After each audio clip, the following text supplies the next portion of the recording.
The key in Daniel's pocket felt heavier than it should.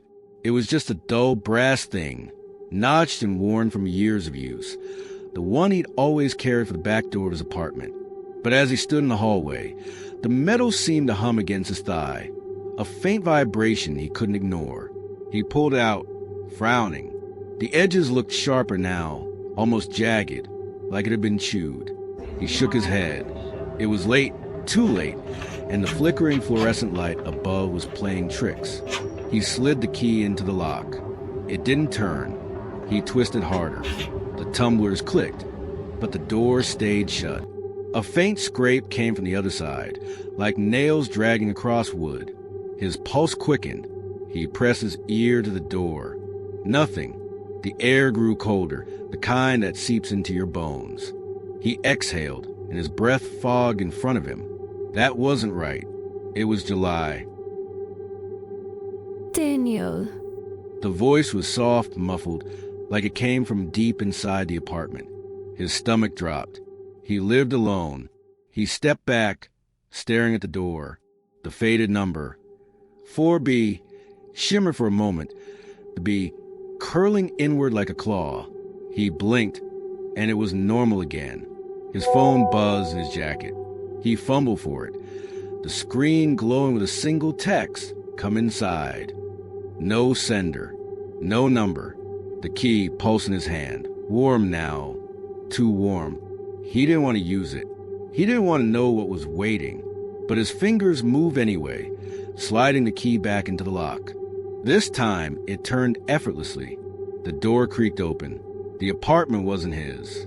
The layout was the same, narrow hall, living room to the left, kitchen straight ahead, but the walls were wrong.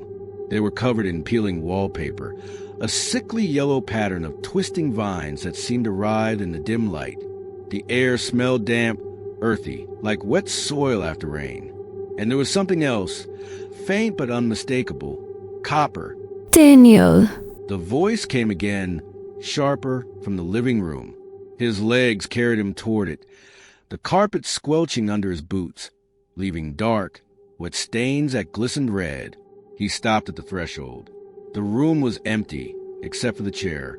His chair, the old leather recliner from college. But it was different now. The leather was cracked, blackened, and something thick and dark oozed from the seams, pooling beneath it. A shadow flickered in the corner of his eye. He turned, but nothing was there. Just a window, curtains drawn tight. Except they weren't his curtains. These were heavy velvet, a deep crimson that swallowed the light. The floor creaked behind him. He spun.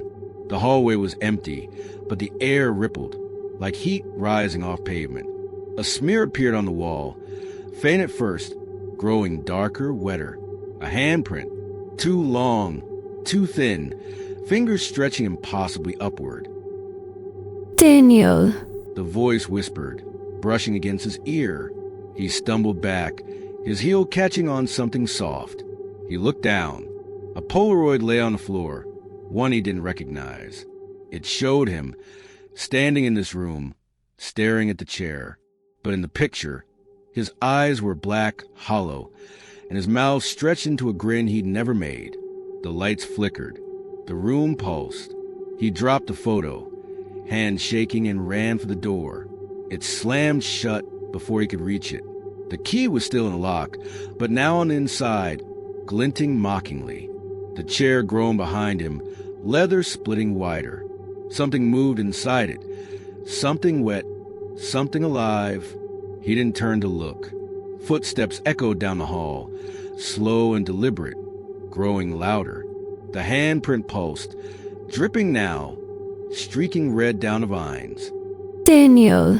The voice said again, not one voice but many, layered over each other, clawing at his skull. "You're home." The lights went out. When they flickered back on, the chair was empty. The handprint was gone. The photograph had vanished. But the key was in his hand again, cold and slick with something he didn't want to name. The door was wide open. Outside, the hallway stretched endlessly in both directions, the flickering lights casting shadows that didn't match his own. A low hum rose, steady and relentless, like something waking up. He stepped forward, clutching the key. The door clicked shut behind him. The hum stopped. Silence pressed in, thick and suffocating. He turned back, but the door was gone. Just a blank wall, yellow vines curling faintly beneath the paint. His breath hitched. He looked down at the key in his hand. It wasn't brass anymore. It was bone, smooth, polished, carved with tiny, intricate symbols he couldn't read. His fingers tightened around it, and the air shifted again, warm now, heavy with that same coppery scent. A soft laugh echoed somewhere distant, or maybe close. He couldn't tell. It sounded like his own voice. He took a step forward, then another, the hallway stretching on. The lights above buzzed faintly, but one by one, they began to dim. Ahead, a shadow moved, not quite. It was taller, thinner, its edges fraying like smoke. Daniel. It whispered, and this time he felt the word inside his chest, vibrating in his ribs. He stopped. The shadow stopped too. It turned slowly, and though it had no face, he knew it was watching him. His phone buzzed again. He pulled it out, hands trembling. The screen glowed. Look behind you. He didn't want to. Every instinct screamed not to. But the air grew tighter, the shadows sharper, and he couldn't stop himself. He turned. The hallway was empty. No door, no shadow. Just the endless stretch of flickering lights and writhing vines. Relief washed over him, until he felt it, a faint warmth against his back, a presence. His reflection appeared in the polished surface of the bone key. Faint but clear. It wasn't his face. It was hers, the woman he'd seen in a dream years ago, the one he'd forgotten until now. Her eyes were wide, pleading, her mouth moving silently. The key grew hot in his hand, searing his skin. He dropped it, gasping, and it hit the floor with a dull thud. The reflection vanished, but the hallway didn't. He knelt to pick up the key, but it was gone. In its place was a single drop of blood, bright and fresh, spreading slowly across the carpet. And then he remembered. A flash. Her hand slipping from his. A scream swallowed by the dark. The weight of something he'd buried deep. A promise. A debt. The lights flickered one last time and went out. When they came back on, he was standing in his apartment. His real apartment. The walls were bare. The chair was just a chair. The air was still. The key, the brass one, was back in his pocket, cold and ordinary. But on the table, where he hadn't left it, sat the Polaroid.